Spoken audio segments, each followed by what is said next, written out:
In this lesson, we're going to look at some of the applications of exponential functions, their derivatives, and how we can connect those with some previous ideas. So the first thing we're going to look at here is we're going to look at areas of increasing and decreasing maximums and minimums, all that kind of good stuff that we've done with polynomials and rational functions. We can do the same things as exponential functions or functions that involve e's in much the same way. If we take our derivative and set it equal to 0, we can find our maximums and minimums. If we examine what happens on either side of those critical points, we can tell if functions are increasing or decreasing. So if we look at our first equation here, we have x squared times e to the x. It's a product function, if you will, a quadratic with an exponential. And I want to know where the intervals of increase and decrease happen. So to figure that out, I need to figure out where it's not doing either one of those two things. In other words, where our derivative equals 0. So let's calculate our derivative. Make it equal to 0, and we'll solve the equation. So we've got the product function. I have to take the derivative of the first piece, which is just 2x, times the entire second piece, plus the derivative of the second piece, which is itself just e to the x, times the entire first piece. And then I want to solve this. To solve this, the easiest way is to common factor first. So they both have an x, they both have an e to the x.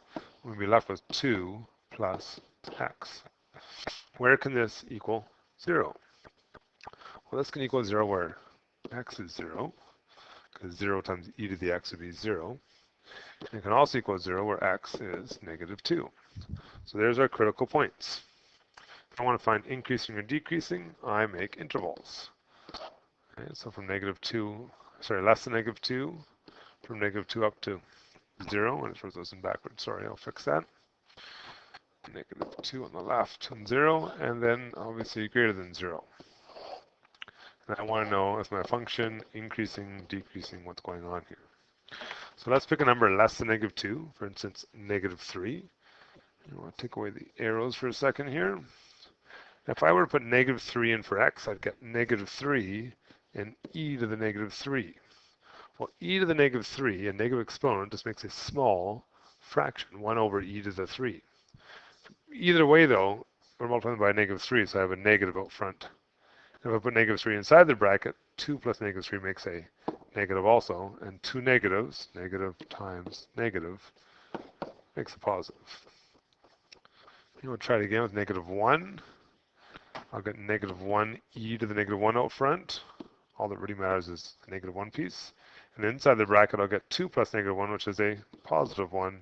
And a negative times a positive makes a negative. And then we pick something bigger than 0. Pick number 1, for instance. We've got a positive out front and a positive inside. So what's going on with this function? It's increasing when x is less than negative 2. It's decreasing when x is between negative 2 and 0. And then it increases again. Okay, so we don't really know what the shape looks like, but we know it's going to do something like that, right? Something like that. That looks more like a polynomial, and it actually isn't, but that's a similar idea. Okay, for part B, find the minimum and maximum values. Well, where do those occur? Well, again, if we go back to our sign table, we know there has to be it went up and then down. There's got to be a maximum here. And there's going to be a minimum at the next one, right, where it goes down then up. How can we find those functions out, or those values out? We go back to our original equation. So if I go back to my original equation and figure out what's happening at negative 2, I will get negative 2 squared and e to the negative 2. Now, it doesn't come out to a nice number, so what I'm going to do instead is I'm going to say 4 e to the negative 2, or in other words, 4 over e squared. And that was the left-hand one, that's the max. So I have a max at negative 2 and 4 over e squared. It's the exact way of giving that answer again, which is just a little bit easier for us. If I want to find the min, I can figure what's happening at 0. So f at 0, and this one's kind of nicer because we'll get 0 squared and e to the 0, and 0 times anything just gives us 0. And so we have our min at 0, 0. So all those things we do with polynomial functions, rational functions, we can do with exponential functions also. Okay, next application. Let's look at some models, some word problems, if you will. So we talked about the other day that the idea of E is continuous growth as opposed to doubling, tripling, percentage growth. It means continuous growth. So anything involving the letter E means it's growing or decaying depending on the way the question is set up.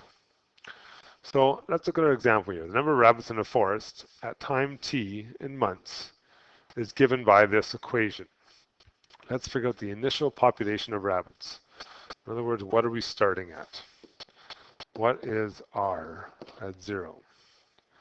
So we can punch in 500, and then we have the 10 plus e to the negative 0 over 10.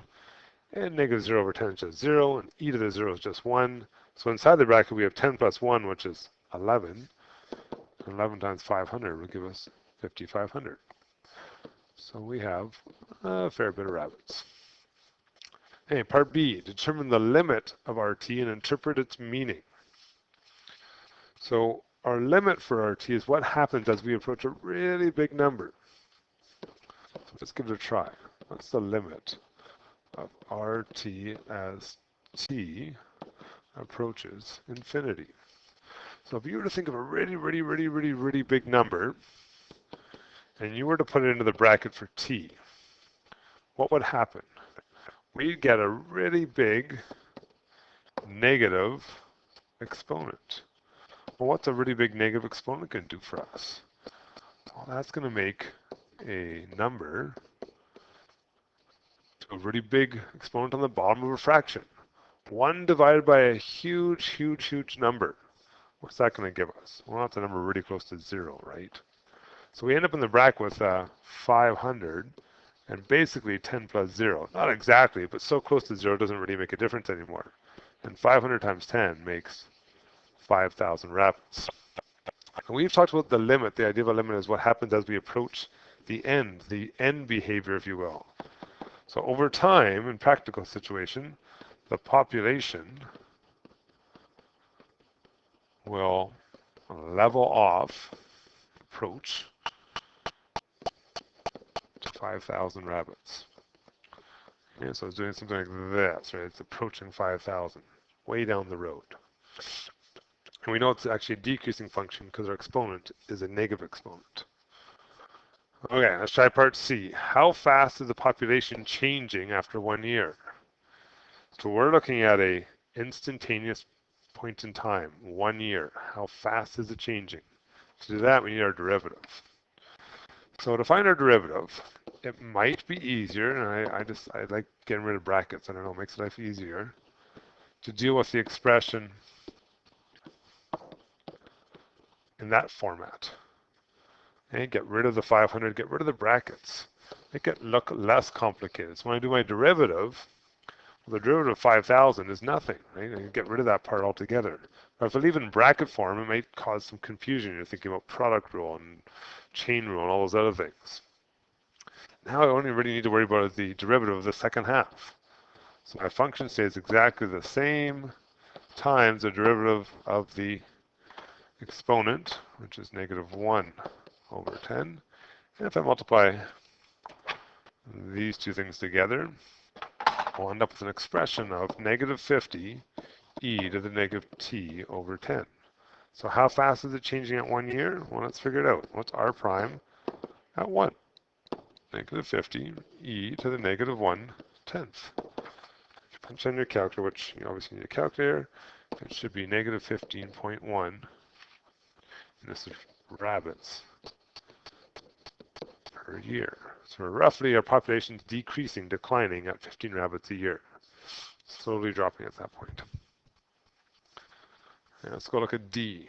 D asks, what's the largest population of rabbits during the first 3 years? In other words, what's the maximum population?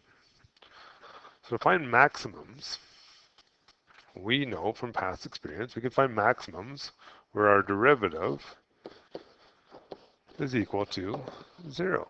So let's solve that. Let's figure out what is our derivative. Negative 50 e to the negative t over 10.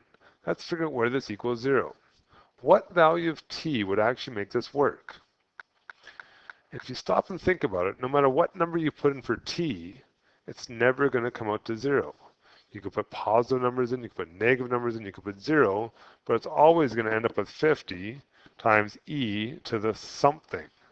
And e to the something, regardless of what number it is never going to make a 0. It's always going to be a value. Could be a fraction, could be a decimal, could be a whole number, a small number, but it's always going to be a value. So in other words, there is no maximum. Okay? This cannot equal 0. It cannot be solved. So what is the maximum population? Well, if you think back to it, we said we have a declining population. It started at an initial value. I think back here in part A, we figured out the initial value was 5,500 rabbits. And from then on, it always went down. So the max population is 5,500 rabbits. Okay? It was at the initial point. On our graph, it was here, and then we went down, slowly declined until we approached that asymptote, right? But that was our maximum. There was no other point where we went up and then came back down again. Okay, let's try part E. Part E asks us, how many months does it take for the population to reduce to 5,200 rabbits? So I've been given a value. To work with values, I need my original rabbit population equation. And I know I want it to come up to 5,200. If we go to our original rabbit population question, the equation, I would suggest that this version with no brackets might be the easiest one to work with. So I'm going to put that in as my right side. So 5,000 plus 500e to the negative t over 10. I want to solve this. And unfortunately, we can't use a graphing calculator technology, so we're going to have to solve it using our logarithms idea. So if we subtract 5,000 from each side, we'll end up with 200 on the left, 500e to the negative t tenths. If we then divide both sides by our 500, just to make our life a little bit easier, we'll end up with one thing on the right and one thing on the left. The left side's 0.4, the right side's e to the negative t tenths. And how do I get rid of the exponent? We use our log laws, or in this case, our ln laws. And we know that our exponent will come down in front, and we'll get the ln of e. Quick reminder, ln of e equals 1. So really it's the ln of 0.4 equals negative t over 10. Our t comes out to, punch in your calculator, cross multiply and solve, you should get 9.16 months. And if you're not sure about what we just did there, just to show you, okay, we can say that the negative t is 10 ln 0.4, or in other words, t is the negative 10 ln of 0.4. And there's a simple application of how we can use e functions, exponential functions. Okay, you guys try one this time. So I would pause it, give it a try, see what you can do. Try and use some of the same ideas you did for the previous one. Okay, the profit in dollars for the sale of a certain item is given by this formula. P is profit, X is number of solds. Figure out the number of items that yield the maximum profit. Given that, at full capacity, we can produce 2,000 items per month. So the question we're asking ourselves is, well, should I produce all of them, the 2,000 items, or should I only produce 1,400 or something like that because that's our maximum profit? In other words, where does our derivative equal 0? That's really what you want to know, right? The word maximum. Now again, I see this question, and I say to myself, well, I got these brackets in here that make things messy. I don't want to deal with brackets, so let's expand them. 10 to the 6 times 1 is, well, 10 to the 6. Now it's your prerogative to write out all the zeros if you want to. 10 to the 6 times 10, just add 6 zeros, right? Or just leave it the way it is, then expand again. What do we end up here? We get 10 to the 6, x minus 1, and e to the negative 0.00121 x. Okay, just to get rid of some of those exponents a little bit. Makes our life look a little bit easier. Okay, so our derivative, what's our derivative going to be? Well, 10 to the 6, derivative of that is just 0, so that piece is gone. When I do the second piece, 10 to the 6 is just a constant. It's like having a 2 out front. So if I take the derivative of my part inside the bracket, which is just the number 1, I'm going to have 10 to the 6 as my constant out front. My derivative of the inside piece is 1 times the derivative of the entire second piece plus the derivative of the entire second piece, negative 0.001x, times derivative of the exponent times the entire first piece, which is 10 to the 6 times x minus 1. Sorry, I got to squish it in there, guys. Now that's really messy looking, so let's simplify this a little bit. Let's find some common terms, if you will. Well, I notice in this half, I've got 10 to the 6, and I've got an e to the negative 0.001. In the second half, again, I've got a 10 to the 6 and an e to the negative 0.001. So that's common factor. 10 to the 6 and e to the negative 0.001x. What am I left with from the first piece? Well, just the number 1.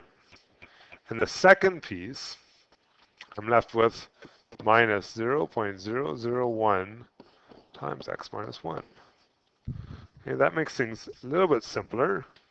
Why were we doing this? We want to know our derivative equals 0. Now, let's stop for a second and think about this. The question we have to ask is, when does this equal 0? Well, this thing, that's just a number. It's a constant. No matter what letter you put in, what value you put in for x, e to the power of something will never be 0. So the only part we really need to worry about is what makes this part equal 0. That's still a little bit tricky to look at, so why don't we simplify that bracket just a wee bit. In other words, let's expand this piece and expand this piece. And we'll get 0.001x plus, and we'll get 0.001. Now if we collect our like terms, we'll end up with 1.001 minus 0.001x. Now we've already said this can't be equal to 0. It's not possible. So in other words, this part has to be where the 0 comes from, the maximum part. If we can't look at it and figure it out, let's solve it and figure it out. So in other words, 1.001 equals 0.001x. If we divide both sides by 0.001, we should get, I got 1,001. So how many items should we produce?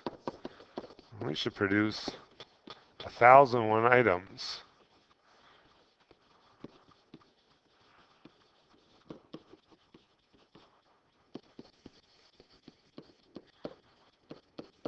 And that'll produce our maximum profit. So there's no point producing all 2,000 items, even though that's your capacity. We know if we maximize our model, we should actually produce 1,001. Okay, what happens if the factory can produce a max of 600 items per month? Well, obviously that's less than what we should produce. But since our maximum profit occurs when we produce 1,001, then we should produce all 600 at least, right? Because it's not going to maximize it, but it will be better than producing less.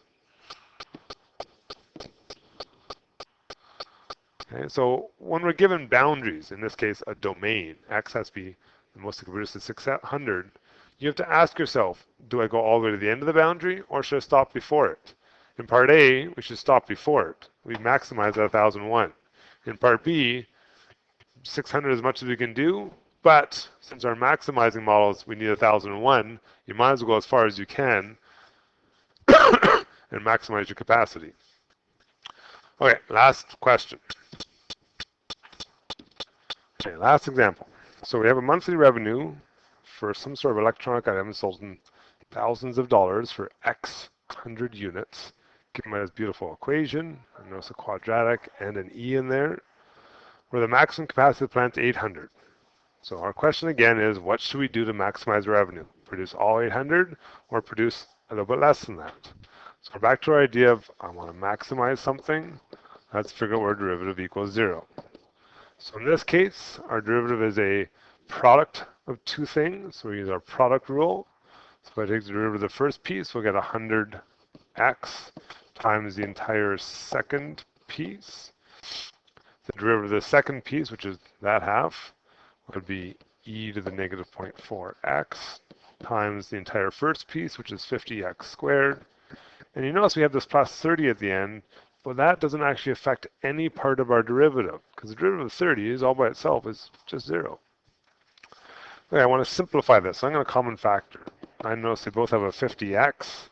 They both have an e to the negative 0.4x. And in the first half, I'll get 2. And in the second half, I'll get plus x. Well, that's a little bit easier to work with. Oh, you know what? I missed part of my derivative here, didn't I? Sorry, I got to fix this, guys. One part here. Derivative of the exponent. We forgot that part. Okay, now we got the 50x in here. 50x squared. Okay, back to what I was doing. What can we common factor out? Oh, it's a little bit trickier now. Okay, so if you take out the 50x still, there's nothing wrong with that. In the brackets, we'll get the 2. That's still okay, but this won't be plus x anymore. That will now be a minus 0.4 with an x. That kind of changes the question just slightly. Okay, now let's go back to our idea. I want to make this equal 0. So what can make this equal? Well, if x was 0, then 50 times 0, because there is an x in this one, and that could make it a 0. Or the second half, 2 minus 0.4x could equal 0. Or in other words, 2 has to be 0.4x. Or x, oops, x is 2. Mrs. Campbell, could you contact the office, please? Mrs. Campbell, contact the office. X is 5. Okay, so our objective here is either we produce x has to be 0 or x has to be 5. What does x stand for? X stands for 100 units of items produced. Should we produce 0, 100 units? Or should we produce nothing? Well, if we do that, what do we get? If I put r at 0 in, r at 0, and back into that original function up there, we'll get 50 times 0 squared and e to the power of, what was it again? Negative 0.4 times 0 plus 30. What's going to happen? It'll come out to 30, right? Because 0 times all this stuff will just give you a 0. Now, remember, your revenue is in thousands of dollars. So we've just said you produce nothing, or sorry, 0 items, you make $30,000. Okay, now, X is in hundreds of items, so you could produce, I would guess, 99 items, 98 items, 97 items, and so on and so on. What happens if we produce 5? Now remember, it's in hundreds of items. That's really 500 items, right? Now, if we put 5 in there, we'll get 50 times 5 squared, e to the negative 0.4 times 5 plus 30. Put that all into our calculator, we end up with 199.2 thousand. Okay, so if we produce less than 0 hundreds of items, we only get $30,000.